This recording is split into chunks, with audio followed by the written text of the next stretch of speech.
Excise ഡ്യൂട്ടിയാണ് ലിറ്ററിന് 2 രൂപ പെട്രോളിനും ഡീസലിനും കൂട്ടിയത്. ചില്ലറ വിൽപ്പന വിലയെ ഇത് ബാധിക്കില്ല. പുതുക്കിയ വില ഇന്ന് അർദ്ധരാത്രി മുതൽ പ്രാബല്യത്തിൽ വരും. വിനീത വിജയാണ് വിശദാംശങ്ങളുമായി ഡൽഹിയിൽ നിന്ന് ചേരുന്നത്.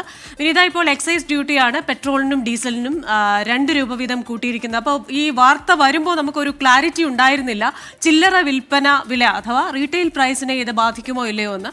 അപ്പോൾ ഇത് റീറ്റെയിൽ പ്രൈസിനെ ബാധിക്കില്ല എന്ന് തന്നെയല്ലേ? കഴിഞ്ഞ തവണ ഈ രാജ്യാന്തര വില കൂടിയപ്പോൾ ഒരു വിലക്കയറ്റം ഉണ്ടായതുകൊണ്ട് തന്നെ അതിൽ അഡ്ജസ്റ്റ് ചെയ്യുന്നത് കൊണ്ട് ഈ നമ്മുടെ ചില്ലറ വിൽപ്പന വിലയെ തൽക്കാലം അത് ബാധിക്കില്ല എന്ന് തന്നെയല്ലേ?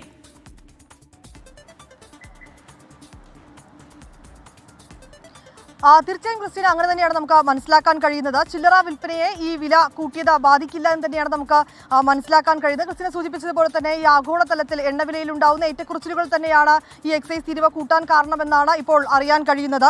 പെട്രോളിനും ഡീസലിനുമാണ് ഈ വില കൂടുന്നത്. എക്സൈസ് ഡ്യൂട്ടി 2 രൂപയാണ് വർദ്ധിപ്പിച്ചിരിക്കുന്നത്. ലിറ്ററിന് 2 രൂപ എന്ന നിരക്കിലാണ് ഈ വർധനവ് ഏർപ്പെടുത്തിയിരിക്കുന്നത്. പക്ഷേ അതേസമയം ഈ ചില്ലറ വിൽപ്പനയെ ഇത് ബാധിക്കില്ല എന്നും അറിയിച്ചിട്ടുണ്ട്. പുതുക്കിയ വില ഇന്ന് അർദ്ധരാത്രി മുതൽ പ്രാബല്യത്തിൽ വരുമെന്നാണ് ഇപ്പോൾ നമുക്ക് അറിയാൻ കഴിയുന്നത്. ശരി, വിനീത വിജയാണ് വിശദാംശങ്ങളുമായി നമ്മോടൊപ്പം ചേർന്നത്.